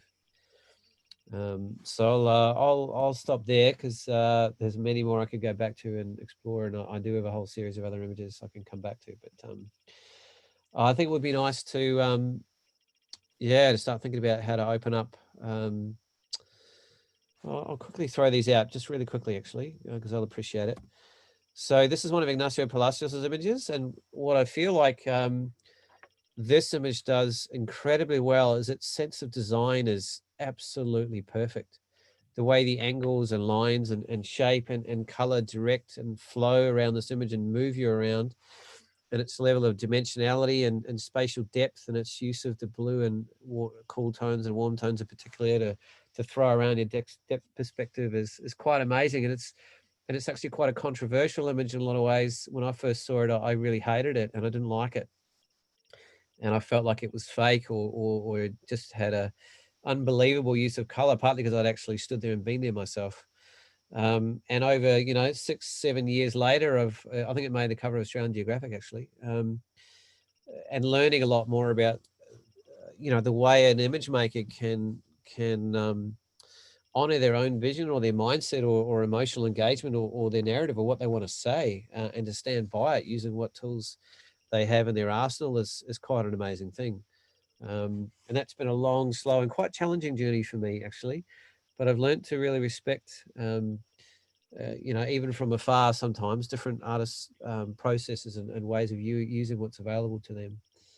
And my very last one is an image by Luke Austin, who's also part of the group, and I think he's one of the most talented photographers I've come across. And to be honest, he's kind of taking a bit of a hiatus from photography at the moment through having a young child and running his own business and a few other things. But there's so much to be said here about the Australian landscape and what it means and the creatures in it and the energy and the dynamics of, the wind and the raw open sort of elemental qualities of everything that's in there. And there's beautiful patterns and shapes and line. There's a lot of visual rhythm running through the repetition of different things. There's almost like a sense of a breaking wave in front of me, rather than a pure literal sort of sandscape that invites all sorts of different levels of interpretation. And it's a very elegant, sensual and beautiful piece as well. So anyway, that's that's a little bit more than 5, but worthy of throwing in there. So thanks for letting me sneakily pop a few extras in there, guys. I appreciate that. Very good. Have we lost Luke? I think we've lost Luke. No, yeah. No, you're there. Can you hear me? There you are. You're back.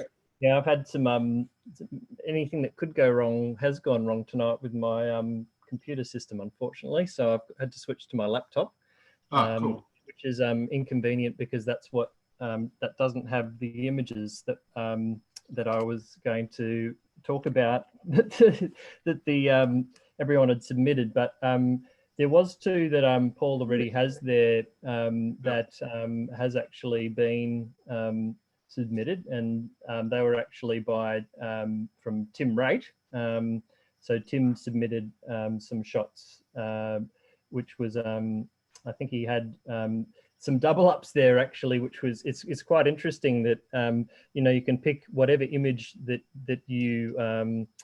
you could out of any Australian photographer, and you have these similar images coming up, which I think is actually quite phenomenal when you really think about it. But I don't know if you can show Paul the images that Tim also selected, and maybe if we can get. Well, Tim I just opened the Dropbox of the people's work. I'm hoping that might work directly. If that's helpful. I'm ready to go if you're not with it. Oh, the Dropbox. Yeah, I've got the images ready to go. Okay, excellent. So we're talking.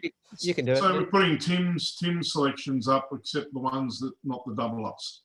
Well, we can just show which ones were doubled up, but we've already talked about those. So. Okay. Well, the double ups were Scott McCook's. Yep. Thanks for Tim and the June one. And this of June's. And this one, which was this is Tony. Yeah, Tony Hewitt. There's a Tony Hewitt one of the. Yep.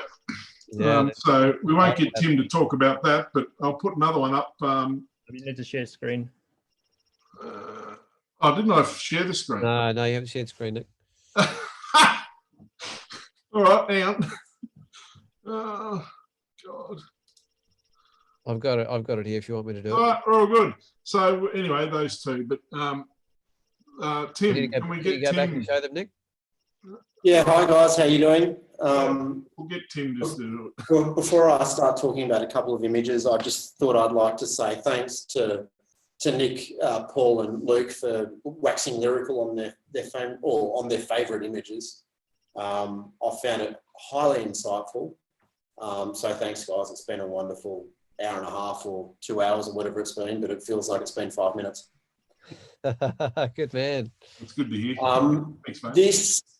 I saw Luke post on Facebook to contemplate what your favourite images are, and I came up with a short list of 4, 2 of which were aerial images shared with Paul earlier. I'm going to go back to them, Nick. Can you show them? Sorry, Paul? Nick, can you put them up? Yeah. So yeah. That one. You got it?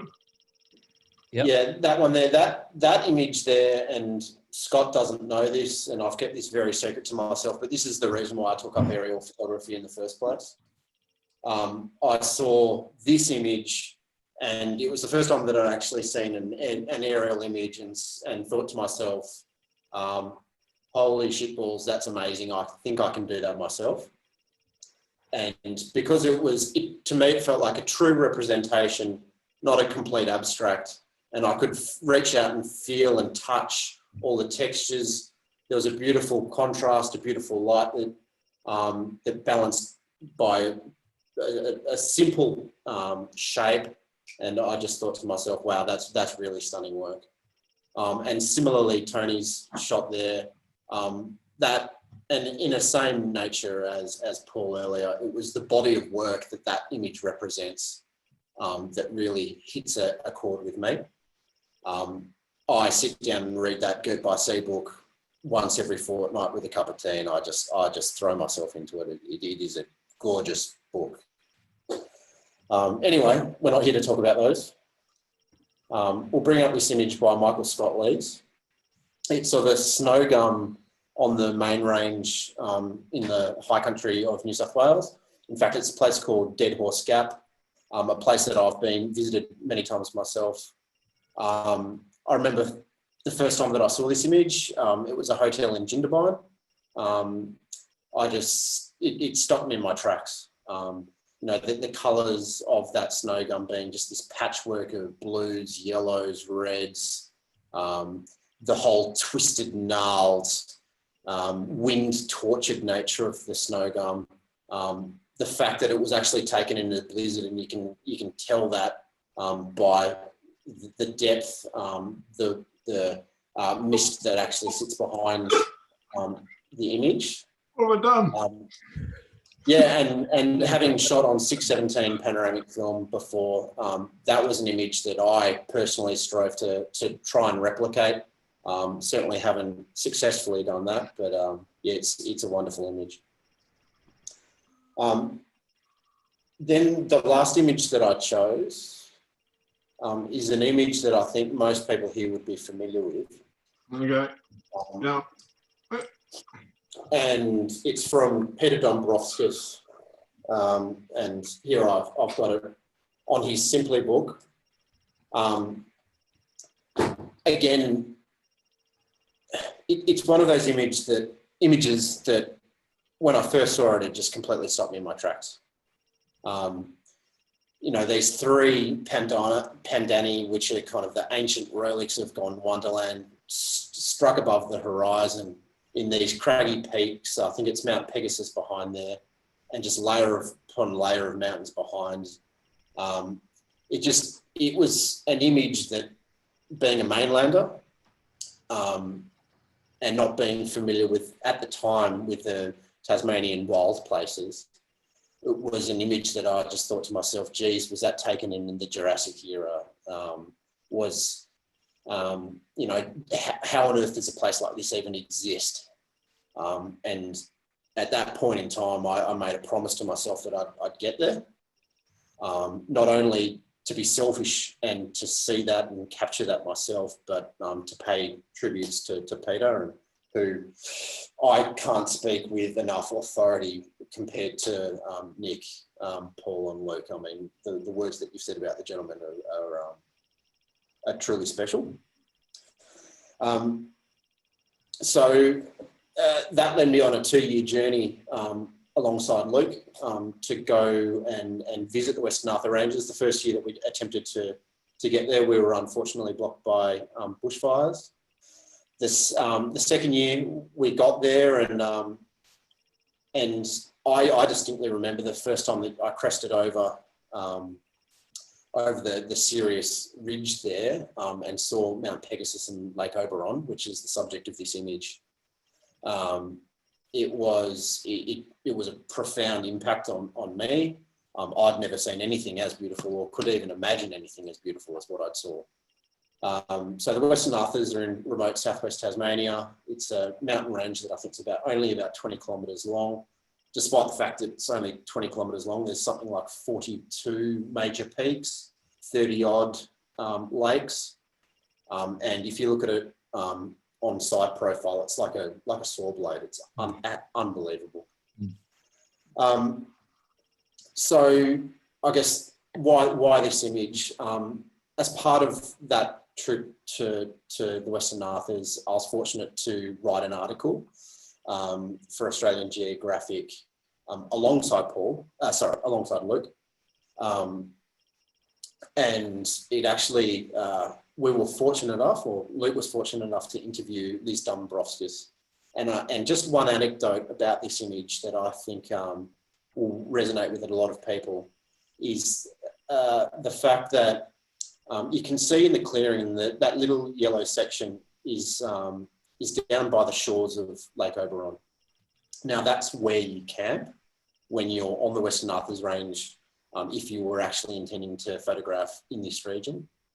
Now Peter had set up his camp and climbed what is 250 vertical meters up onto the ridgeline to capture this image.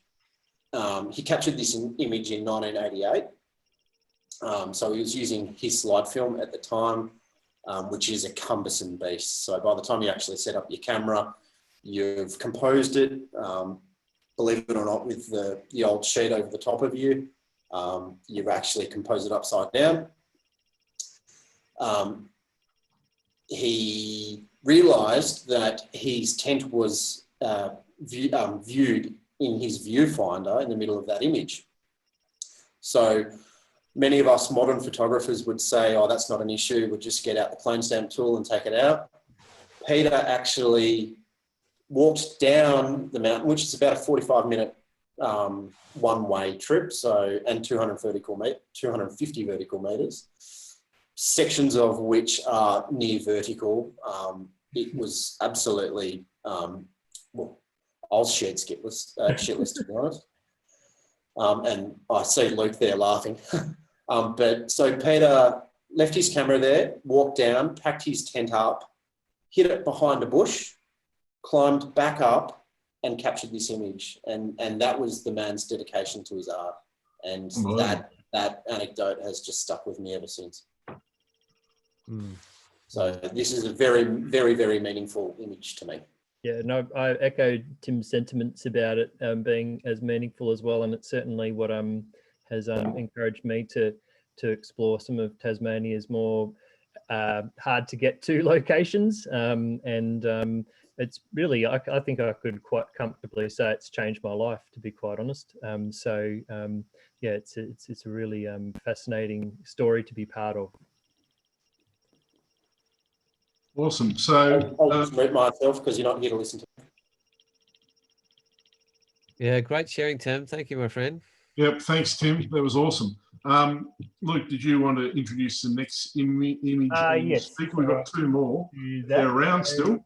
Have you got the remaining images there, or you've just you only just had Tim's there? No, I've got them all.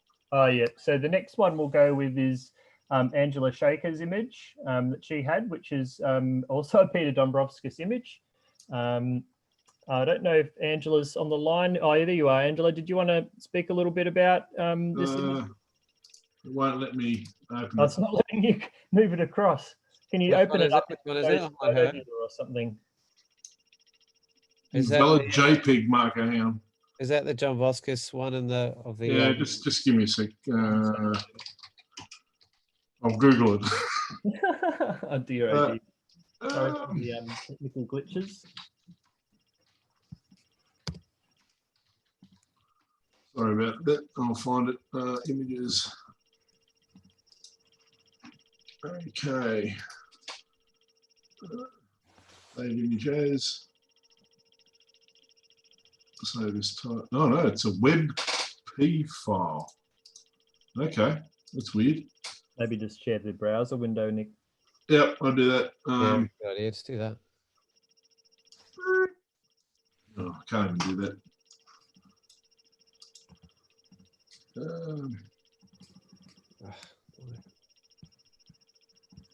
I'll just stop new share.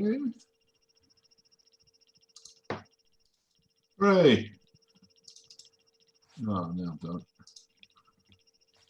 How do I make that bigger?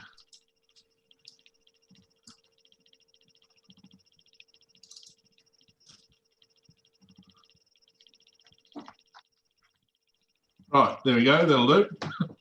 You see that? Yep. Good. Have we got Angela? $5. Yeah, that's for a small image. Have you got, is Angela there? Yes, can you hear me? Yep. Cool. Yeah. Hi, Angela. I'm not used to these Zoom meetings as everyone else is because I'm still working in pharmacy. But anyway, yeah, this is something, look, I've loved a lot of Peter's work for many, many years. I only took up the photography about 7 or 8 years ago. But yeah, what drew me into this is just the stillness. Obviously, the tree is the feature. I understand that, but just the feeling of how he must have felt experiencing that, but then having captured it. So yeah, that's something that stood out for a long time. As I said to Luke, I was heading into the walls of Jerusalem only a few weeks ago, but had to be cancelled naturally due to what we're all experiencing at the moment. Not necessarily to find that tree, but just obviously to continue exploring our beautiful state and being off the beaten track, I suppose. Yeah, so there's the other thing about the photograph is just capturing something with, you know, you look into the patterns and the texture that he's captured, that it's just, yeah, I don't know, so many things, but yeah. And like Tim said earlier, thanks guys, these conversations are fantastic, and tonight I've just thoroughly enjoyed all comments, all photos, all the stories. It's just been so good after such a heavy few months for me with work wise, but to come home and be able to relax. I had a choice tonight whether I did a podcast to do with work or to do with this, so chose you guys instead. Yay! Thanks. Thanks, Angela. So I know for a fact this is possibly David Murphy's favourite image in the world, and he has it up on the wall in his house with great pride. Yep. I've seen it many times. I've seen the location in the flesh myself, and it was also fascinating to stand there and see how Peter may have constructed the image, and it's also amazing with the equipment that he has, the compression that he's actually got to you can very faintly see the trees in the distance just through the mist. It's probably just the right perfect amount of mist there, just to show a little bit of depth, but still mask what's actually back there. And certainly that makes the image, without that mist there, be very hard to get the separation of the tree and the distant, because basically it's more pencil pines behind, so it would sort of very much blend in.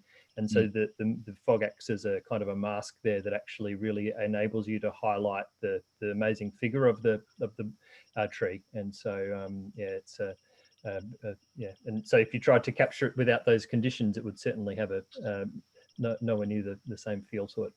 Yeah, that's exactly right, Luke.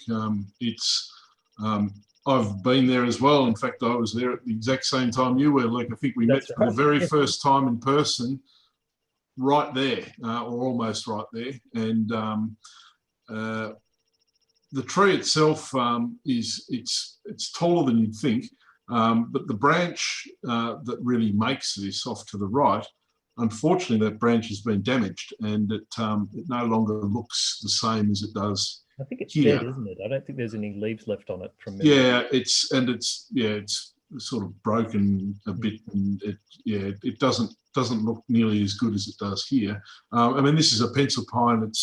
It would be hundreds and hundreds of years old, even in this smaller form. The rest of the tree is quite healthy, and it's pretty easy to find if you know where the pool of Siloam is, but it is an off-track area, and they don't encourage the masses to go there. But I think if you were to go to the walls of Jerusalem, Angela, you'd probably have to go and have a look, because it's such a favourite image. But in person, it's a very impressive tree, but it's not nearly as impressive as Peter's depiction of the tree. I mean, all pencil pines are impressive, and I love them, but standing there was it didn't have the same feeling as looking at this photograph, that's for sure. It was wonderful to stand there, but yeah, it was an interesting experience. And the only photo I took of it was on my mobile phone, just to say that I'd been there, because I had no intention of trying to compose any photograph with this tree. And I think really that anyone that did, I'd be a bit disappointed in if they were trying to, I don't know, that's probably not the right word. I just don't think it's the right thing to do with an image as iconic as this. But yeah, thanks for sharing, Angela. Did you have anything more you wanted to say about it? No, but I actually understand and agree with your words about not trying to capture or some of these amazing photos in a copying way as such. What I do really love about the photo is not so much the colour, but I suppose it is the colour, the shading, and the sort of silvery. Yeah, it's yeah. But no, look, thank you very much for giving us the opportunity to share. Well, excellent. And there is one final image to look at too from Saxia Sparshot. I don't know if she's still on the line. If you are, feel free to unmute and chat. Otherwise, we'll bring that one up as well. Now that's it might be a challenge to find, Nick. Got it here. You got it? Oh, excellent. Oh, I couldn't get it to show. It's some sort of JPEG marker in it. yeah, there's a problem. Okay. I reckon I can Google this one too, although it's not quite as famous.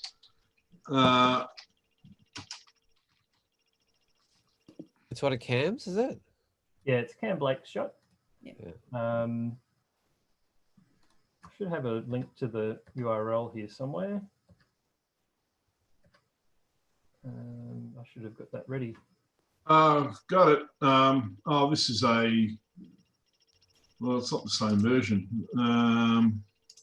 Or is it this one?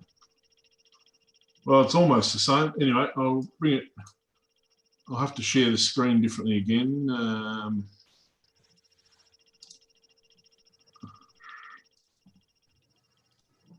Right, is that up? Yep. Okay, so it's different. It's not, this is actually not the same version. Have we got Saskia there? Yeah, I'm here. Hi, everyone. Hello. Hey, Saskia, good evening. Thanks so much for all of this tonight. It has been really good. Oh, thank you. No worries. Sorry about it's not the right version. So the version that you've sent us is a vertical composition of the same image, basically. But yeah, for some reason, it must be the way it's downloaded off Dropbox. It won't let us open it up. So okay. Anyway, can you work with the horizontal version? I'm sure we'll be fine.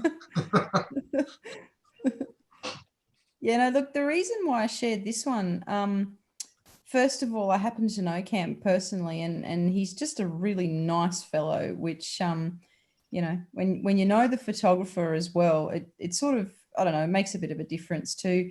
I'm actually a primary school teacher on the East Coast, and I was asked to do a little bit of photography with some of my students, and we were lucky enough to get Cam on a live link, and we're chatting to him about some shooting tips and stuff for these young kids who were just so keen. And so off we headed and took the cameras and went down to the beach. We're lucky enough that our school is right on the beach, and yeah, so that was just really nice. But this particular image, I think one of the reasons why it speaks to me is because Aurora photography is kind of my playtime, my fun time, when the children are in bed, and I'm lucky that my husband is happy for me to just stroll off down the street and go and hang out on a rock somewhere and take photos in the pitch black. So I've done that quite a few times and taken quite a few Aurora images. But the reason I suppose I like this one is because it's got that huge puddle in the foreground there that there's just so much colour in it. And I live in Bicheno, and the blowhole is probably the place of choice where I usually go and hang out, or close to there.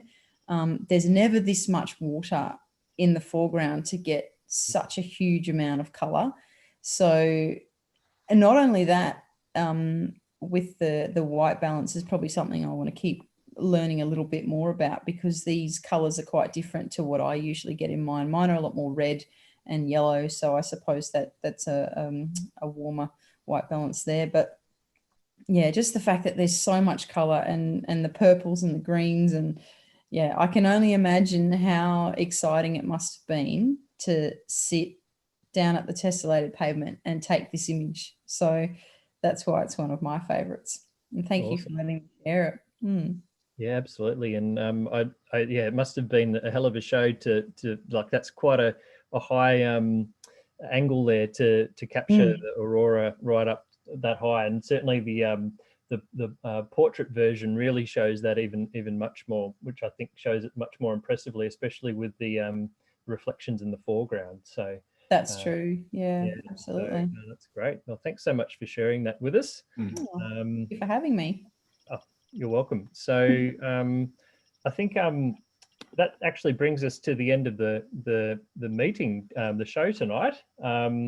So we're really grateful for everybody that could come and join us, and I'm glad that I could still make it to the end as well with all the technical things that went on. But we have a pretty exciting show next week. If you've ever been interested in social media or looking to improve your skills in social media, I guess it's a very good time at the moment with people being unable to get out as much, obviously. Now we have the ability to be able to focus on these sort of things. So we think it might be very topical to talk about social media. And I'm also having my friend Rob Mullally join, who's quite accomplished on social media and does a lot of work on there and those sort of things. So he'll have a really fascinating insights into maybe where social media is going in the future, and also tips and tricks to be able to be get more people looking at your pictures and that kind of thing. So that should be excellent. And then as Paul's alluded to, there is also the week after. Hopefully, if Rob's not away looking and visiting Tassie's wild places once more, he'll be able to join us too. So we've got a couple really exciting weeks ahead on the chat.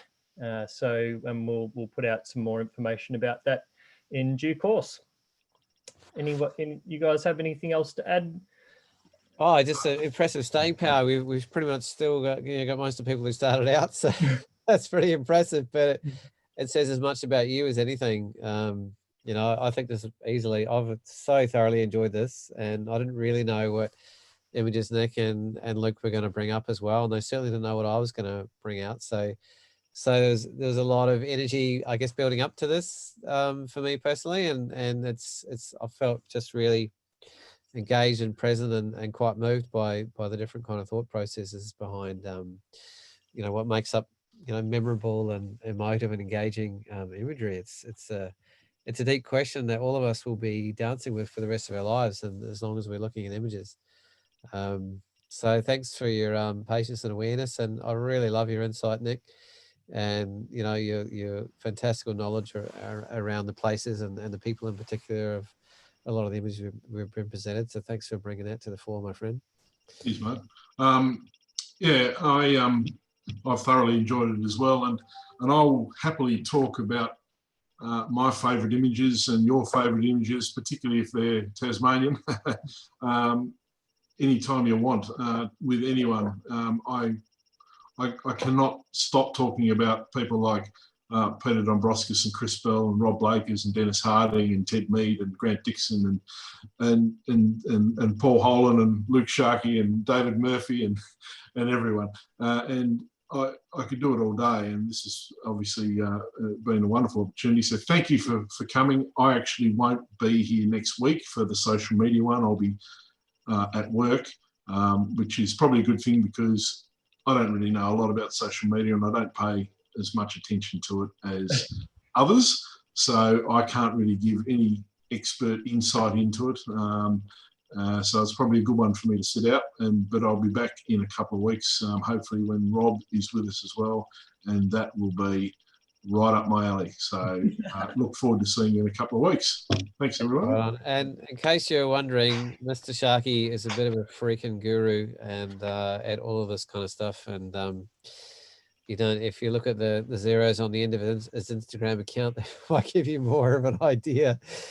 So it's actually quite a gift for Luke to pass on his knowledge. He does them in professional workshops, and a lot of people have paid us a lot of money to get that sort of knowledge. So it's really really generous of Luke to give his time to offer some of his insights into that. And I'm really looking forward to Rob's in particular as well. So I dance around in it, but I got lots to learn. So I'm really looking forward to this show personally as well. Excellent. Awesome. All right. Well, I guess that brings us to the end. So thanks again for everybody joining us, and we'll see you again next week. All right. Have a great week, everyone. Bye. Bye. Goodbye. Bye. Thanks, guys.